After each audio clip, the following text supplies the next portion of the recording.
It's Wednesday, July 19th, 2017. Our panelists today, James Lomax, a commercial real estate broker, Jonathan Breckenridge, an aerospace engineer. I'm Dale Jackson. You're watching Yellowhammer TV live.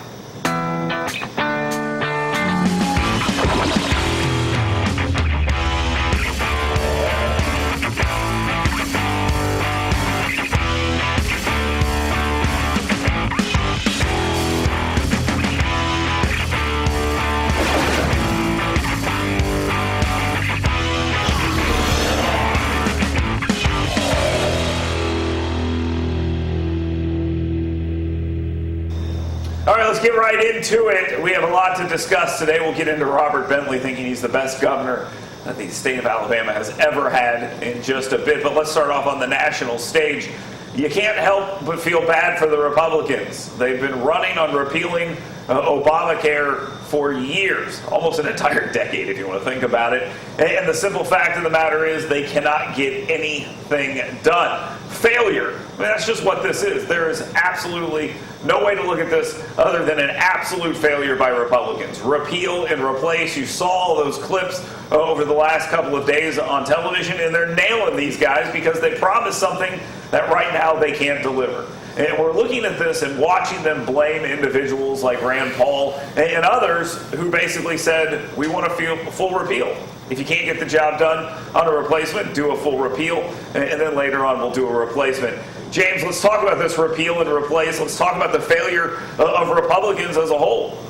This shouldn't be much of a surprise. We've got two members of the United States Senate who voted for a full repeal in 2015. They didn't have power, so I guess there were no consequences. Now we're in 2017. What's happening? Why can't they just vote on the same bill again and make that happen? Well, I think the failure comes from the lack of leadership from the president. Listen, most times if there's big policy changes, such as a health care change like the Republicans are trying to do, you can't rely on the Senate to come up with it and to do it on their own. I mean, that's 100 different people with all different kind of egos and trying to get different things done. There needs to be some level of leadership from the president on this issue that the senators can all rally behind and maybe tweak a little bit. But the president had no plan, and I think that's incredibly obvious now. Yeah, and I think we look at this, and you make a great point. When Obamacare passed, what we saw happening was a campaign across the country. Barack Obama went out there and said, hey, we need to pass this, and they had a bunch of sad stories about different people who had this issue or that issue.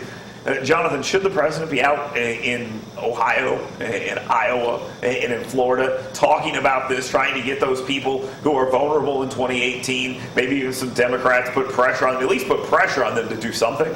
Absolutely. The only point that I would make to James's comment is that in 2015, the Senate passed this same bill, 52-47, just a few years ago. There's no reason not to be able to pass the same bill. They've got to put this out there. They've got to put it in front of the same people they put it out there in front of before.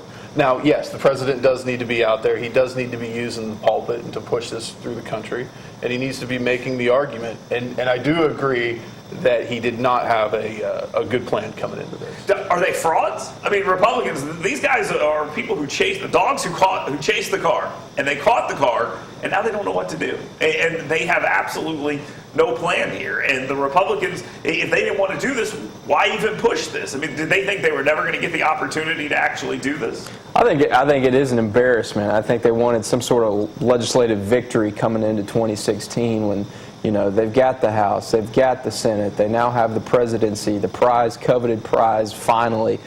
And I don't think that they knew what legislative victory they could get. I mean, the wall is actually a little bit unrealistic, and they knew they probably wouldn't be able to accomplish that in the first 100 days or something.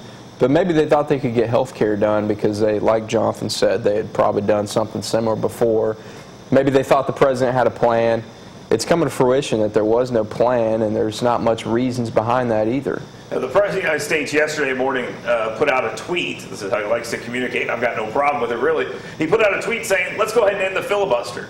Jonathan, is this a good idea? I always ask this question, are you worried about the other side getting power and using it as well? If you're a Republican, do you want to see the filibuster end? Ask Harry Reid about ending the filibuster on judicial nominees because they use that to get Gorsuch on the Supreme Court. The filibuster seems to be dead anyway, though, but should they be pushing this? I'm conflicted because you're right. If if they get rid of the filibuster now, Republicans are not always going to be in office. They're going to have a situation in the future where that change in that rule is going to be used against them. But at the same time, we can't get anything done. Eight Democrats be holding up the entire Senate is not a way to govern the country. So I disagree with you, Jonathan. I think that obviously that rule was put in place for a reason, and that's precisely the reason. That takes politics completely out of the game if you say, oh, these Democrats or even these Republicans are holding things up. You have to be able to convince one another. That's what politics is all about, is coming to the middle and figuring things And out. I agree with convincing people, but if you're in a situation where the country is so divisively polarized like we are right now, there is no convincing anyone. Then that's part of the problem, not the filibuster rule at that point. And I agree with both of you, and we'll get into this a little later in the closing argument of the show. I'll talk a little bit about this. Now let's move on to the next topic. You know, I hear Trump supporters always tell me, at least she's not Hillary. I hear Hillary Clinton supporters saying, Russia hacked the election. You want to talk about polls here for a second? Let's talk about polls. Jonathan, we've learned that Hillary Clinton has lower approval ratings than Donald Trump, and she hasn't even been doing anything. So if we held the election again today, she'd probably lose again. And so the idea that Hillary Clinton is this wildly popular person that Putin screwed out of the presidency is laughable. Why are her numbers lower than Donald Trump, who's been getting killed nonstop for months, and Hillary Clinton's sort of been walking through the woods somewhere? So you put all of this issues with the Russia working for Trump aside, and the simple fact is that Hillary Clinton worked with the DNC in order to screw Bernie Sanders out of the nomination. And the far left wing of the Democrat Party still wants Bernie Sanders to win the presidency. Okay, so they are pushing for the fact for him to run again. So you're saying that a little bit of her number going down is because people on the left aren't happy with her either. So that's part of it, and the other part of it is that the far-right Republican Party is so entrenched with Trump that they're not going to change their mind. Okay, James, I'd be interested to see this if there was such a thing as a moderate Democrat like Manchin or someone like that, Senator Manchin out of West Virginia, or someone against Trump. I mean, they're still polling these people like Elizabeth Warren and Bernie and Hillary, which that's their problem. They've gone so far to the left here that Trump looks reasonable. Yeah, I mean, somebody reasonable could have indeed won that election, I think, if they had had a nice, hopeful message. I mean, you had, what was it, Martin O'Malley, the former governor of Maryland. I mean, he was the mayor of Baltimore, so that tells me that's a guy that can bring people together to some extent, but he didn't have any shot against Hillary and the Hillary machine, and then the frenzy around Bernie and all the millennials that surrounded him and his campaign. So I think that there's some points that Jonathan made that are valid, but I think generally Hillary was just so despised by most of the country because she comes across as untrustworthy, and that still retains with her. You know, it's funny, we're a divided nation right now, yet the President of the United States has a 36% approval rating in some polls, some 41%, and the Democratic nominee still has less. I mean, it's an amazing thing to watch as we are this divided. Moving to the state of Alabama, I got a list of names for you here I want to read off. Mickey Hammond yesterday, a state representative, said, I'm not running for the legislature in 2018. Here are some other ones. State Representative Ed Henry, State Senator Dick Brubaker, State Senator Paul Sanford, State Senator Rusty Glover, who, of course, is running for Lieutenant Governor, State Senator Gerald Dial, State Senator Tripp Pittman, who's running for the Senate seat right now, and Senator Phil Williams. So this is just a quick glance at the number of people who are in the legislature who are considering, or excuse me, not considering, who have said outright they are not running for re-election in 2018. A lot of those names were from the Alabama Senate, meaning we could see a huge switch in the Alabama Senate because about 6 of those guys in a 35-member body are considering, or excuse me, are not going back to that body. Why are they retiring? Why are we watching? Republicans have a supermajority. Scandal after scandal in Alabama. Hubbard, Roy Moore, Bentley, all these other issues have come up. They've still not dealt with a major backlash from the people. Why are these people walking away, James, from the Alabama legislature? Well, there's actually a couple more names, and then there's even some people that are on the fence. So I do think it's an enormous number that's going to pop up in this next election cycle that are retiring. And I think part of the reason is, listen, they did just see an embattled governor getting taken down. They did just see their Speaker of the House, literally he's going to go to jail. Okay, so out So right you're now. telling me that they do see this in the future? There's a penalty coming for what Republicans have been doing in the Could be. state. I don't necessarily know if that's the reason. I think they're just probably sick of that whole process. I mean, think about it. They really didn't accomplish too much in the past 4 years. They've been dealing with these kind of issues, these scandals that are popping up. They haven't been able to do anything that they said they were going to do. And I think that's probably upsetting to them just as people that actually want to do some good. Plus, they also know the politics gets a little bit dicey. They somewhat seem paralyzed in the Alabama State Senate especially, but in the Alabama legislature they seem to be dealing with a couple of issues and infighting. New blood. In 2010, that was the argument. Let's put some new blood in here. Let's get some people in. Let's do away with the Democratic supermajority. And then there was a Republican supermajority. And now we're talking about 8 years later, seeing another major sea change here. Jonathan, they'll still be Republicans. I don't think anyone thinks they're going to lose that. But why would you see so many people walk away here? Well, so the list that you gave out, only 3 of those people were elected in 2010. Everybody else was elected prior to that. So I think you have a situation where you've got a large group of senators who were elected in a fairly short period of time, who've served the term that they felt they needed to serve, and now they're ready to hang it up and do something different. Boy, you can tell who the aerospace engineer here is out there doing his own research and all this other stuff. All right, let's move on to the last one. Back to the Senate race and also a congressional race in North Alabama. Congressman Mo Brooks is running for the United States Senate. Clayton Hitchman is running against him for Congress in 2018 if he is still here. Obviously, in a Republican primary, if he wins the Senate race, this is a completely different story. Congressman Mo Brooks, of course, was involved in that shooting in Virginia where Steve Scalise was injured, still in the hospital. And John Reitzel, a colonel in retired colonel in North Alabama, and State Senator Bill Holtzclaw, a Marine, gave Congressman Mo Brooks I don't know what to call it, but a little tchotchke that had a combat infantry badge on it. Congressman Mo Brooks wore that badge. And his opponent in 2018 has come out and said, quote, "I'm outraged. I was outraged by this." Now, I get the idea behind stolen valor, and that's one of the arguments people are kind of making here. But in order for it to be stolen valor, Congressman Brooks would have to be pretending that he earned this in combat and that he was a soldier. None of this happened. He wore this tchotchke that was given to him by Colonel Reitzel, and he put it on his lapel after Colonel Reitzel gave it to him, and he was given to him because and you can talk to Reitzel about this, he said he earned it under fire. James, Congressman Brooks out of line here. Is Hinchman reaching and trying to find a headline here and there? Does it make it? Is this a good move for him? Well, listen, I have a lot of respect for Hinchman, just reading his bio and learning a little bit about him, as he is an American veteran hero. He's a hero, no question about it. Lost a leg in Iraq, has to use hearing aids in order to hear. I mean, this guy's a legit hero. He earned a combat infantry badge himself. It may be a little early for him to be taking shots at Congressman Brooks. Now, is the attack or is the outrage that he made, is that silly?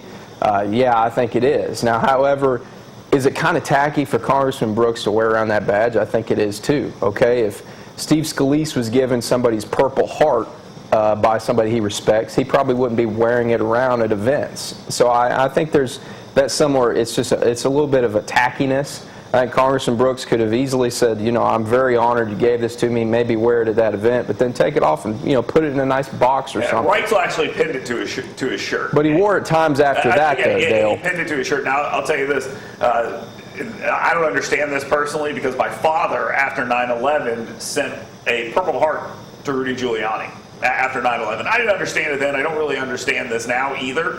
But at the same time, you said tacky. I think this is a tacky attack, and I think it's somewhat mistimed because what it does is it highlights what Congressman Brooks went through, and you're essentially attacking him for that. I mean, Jonathan, if you were advising Clayton Hitchman, would you say, yeah, it's a good idea, go ahead? No, absolutely not. Now, I don't know anything about the protocols associated with what kind of badges you should wear or shouldn't wear, when you should the wear ones them, you how are. you should wear them. That's generally how it goes.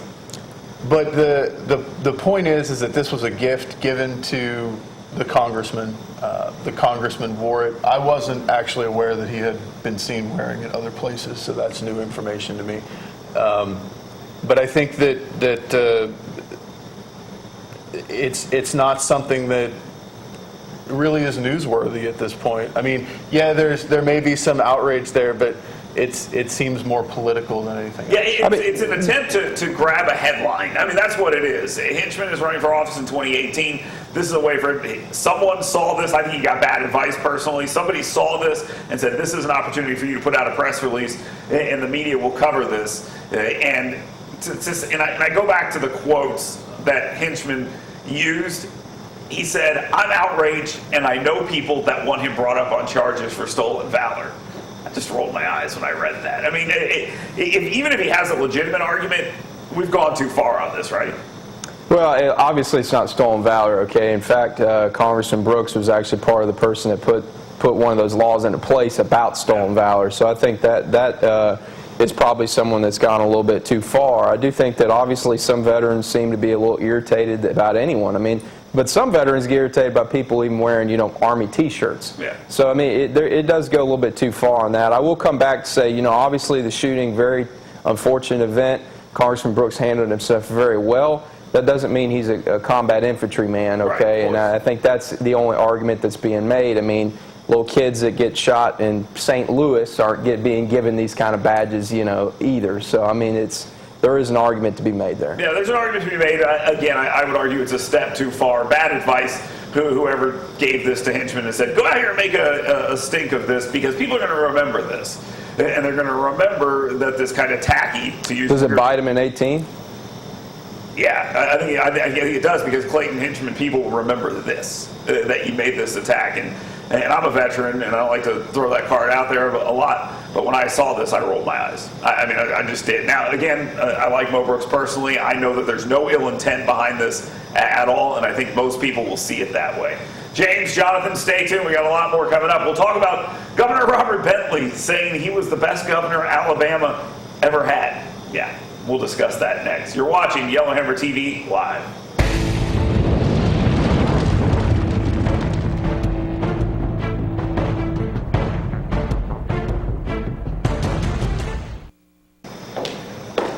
Welcome back to Yellowhammer TV Live. We've got a lot to discuss. My guest, James Lomax, a commercial real estate agent, Jonathan Breckenridge, an aerospace engineer. These guys might consider themselves to be the best in their field, but I think they would be ridiculous if they came out and said such a thing. Let's talk about Governor Robert Bentley. This is a guy who was impeached, removed from office, thoroughly embarrassed, and now he cannot stop talking about how wonderful he was. He actually said the words that I was the best governor Alabama ever had. I'll tell you this, I've only been in Alabama since 2007. I will now rattle off the best governors in that time. Bob Riley, KID.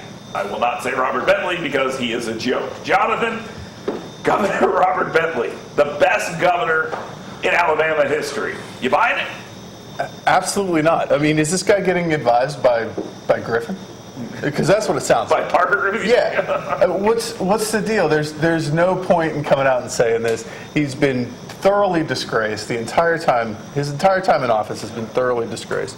He needs to sit down, do his private practice, and stay out of the spotlight. The last thing we learned is he can't even carry a firearm because the sheriff in Tuscaloosa County is kind of grandstanding, if you were to ask me, and has said that he can't carry it. So that was in the news last week. Now he's out here saying this thing. James, if you were advising the former governor, would you even be telling him to do interviews? I mean, stay away for like 2 or 3 years and then come out and talk about. Yeah, at this point, focus on your dermatology practice and do that. And your community service. Yeah, that you're supposed to be doing by court order. But listen, here's the deal. Robert Bentley was the best governor to Rebecca Mason.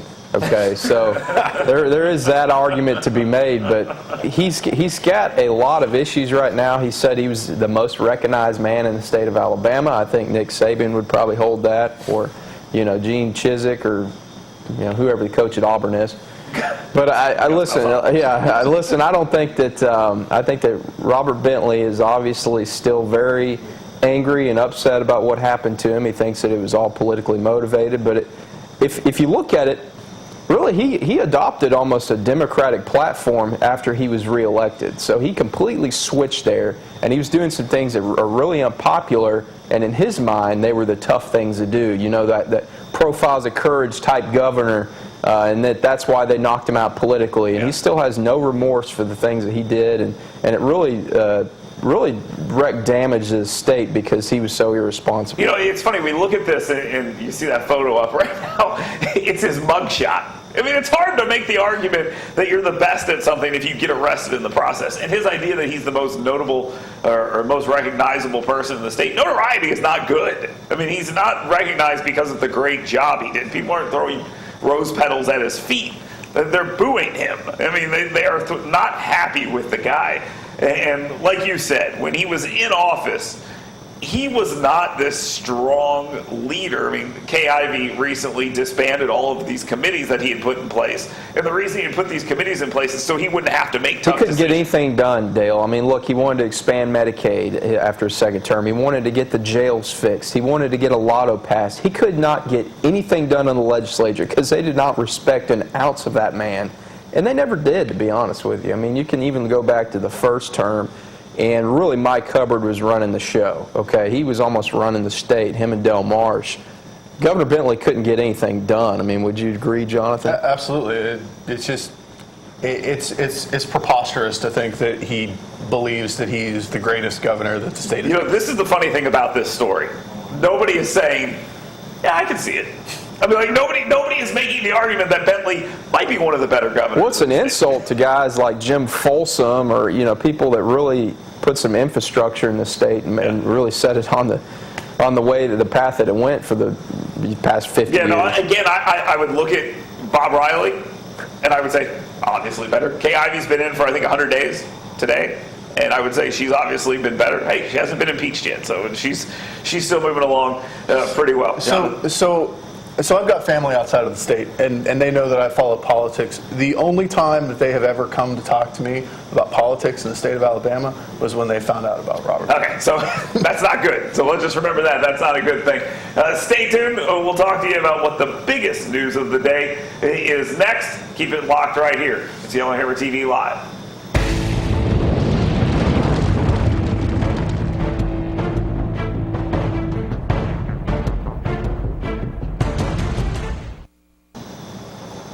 Welcome back to Yellowhammer TV Live. We're going to wrap up the program. This is the portion of the program where we go around the room and we discuss what the biggest story of the day is. Let's start with Jonathan Breckenridge, aerospace engineer. Jonathan, what's the biggest story of the day? So the biggest story for me today is I went off and did a little bit of research based on some things going on last week and read the Federal Election Campaign Act, top to bottom. Wow, sounds exciting. It was riveting. But one of the couple of interesting things that I found out was that it actually defines contributions as anything of value. It also requires that campaigns document all contributions, and it requires that all contributions are reported, which means that anything of value must be reported and documented. So if you define political opposition research as a thing of value to go against the part of the act that says foreign governments can't supply things of values to campaigns, the campaigns also have to document and report the monetary value of those particular. You are reading it very much like an engineer. I don't think anybody views opposition research as things of value, but that's the whole point of why Donald Trump Jr. is being said that he did something illegal. Okay, all right. Jonathan, James? Hey, my news today is the lieutenant governor's race going on here in the state of Alabama. In 2007, the lieutenant governor's position was basically stripped of all its powers. Now, I want to be very interested to see who in this race is going to come out on top. Will Ainsworth's raised a lot of money. He's campaigned very hard throughout the state. There's a couple of other candidates that are very notable. Be interesting to see if they try to bring any other powers back to lieutenant governor's office. Lots of money in that race already. Will Ainsworth raised $400,000 already, which is very impressive. Amazing. The most important thing of the day for me, the biggest news, is this ridiculous story in the USA Today. Listen to this. Dunkirk. You've seen this movie, right? Christopher Nolan, World War II. This is actually in the review. The trio of timelines can be jarring as you figure out how they all fit, and the fact that there are only a couple of women and no lead actors of color may rub people the wrong way. Still, Nolan's feat is undeniable. He made an immersive war movie that celebrates the good of mankind while also making it clear that no victory is without sacrifice. social justice warriors, going back to World War II and trying to recast. I mean, maybe we'll see a movie where women are storming the beaches of Normandy or something. It just seems absolutely. What are we doing as a society, guys? What are we doing? Have we lost our minds, James? Ask Jonathan. He's an engineer. So. All right, let's go ahead and get to the closing argument.